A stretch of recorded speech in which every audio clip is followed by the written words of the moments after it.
ਸਲਾਮੁਅਲੈਕੁਮ ਮੀਆਂ ਸਾਹਿਬ, ਤੁਹਾਡੀਆਂ ਸਾਰੀਆਂ ਗੱਲਾਂ ਅਸੀਂ ਮੰਨ ਲਾਂਗੇ, ਲੇਕਿਨ ਇਹ ਗੱਲ ਜਿਹੜੀ ਹੈ ਨਾ ਸਾਡੇ ਕੋਲ ਕੋਈ ਹਜ਼ਮ ਨਹੀਂ ਹੋ ਰਹੀ ਹੈ। ਅਸਾਸਾ ਹੈ ਅਸਾਸਾ। ਮੇਰੇ ਖਿਆਲ ਨਾਲ ਤੁਸੀਂ ਸ਼ਾਇਦ ਪਹਿਲੀ ਵਾਰੀ ਪੜ੍ਹਿਆ ਹੈ ਜਾਂ ਸੁਣਿਆ ਹੈ, ਜਾਂ ਕਿੱਥੋਂ ਪੜ੍ਹਿਆ ਜੇ ਲਫ਼ਜ਼ ਅਸਾਸਾ ਮੀਆਂ ਸਾਹਿਬ? ਅਸਾਸਾ ਕਿਹਨੂੰ ਕਿਹਾ ਜਾਂਦਾ ਹੈ?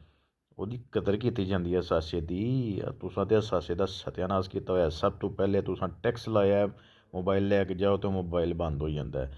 ਦੂਸਰਾ, ਪਾਕਿਸਤਾਨੀ ਏਅਰਪੋਰਟਾਂ ਦੇ ਉੱਤੇ ਸਾਨੂੰ ਜ਼ਲੀਲ ਕੀਤਾ ਜਾਂਦਾ ਹੈ। ਤੀਸਰਾ, ਜਾਇਦਾਦਾਂ ਲੋਕਾਂ ਦੀਆਂ ਪੁਰਾਣੀਆਂ ਜਾਂ ਨਵੀਆਂ ਜਿਹੜੀਆਂ ਖਰੀਦਦੇ ਨੇ ਉਹਨਾਂ ਦੇ ਉੱਤੇ ਜਿਹੜਾ ਨਾ ਕਬਜ਼ੇ ਹੋ ਜਾਂਦੇ ਨੇ।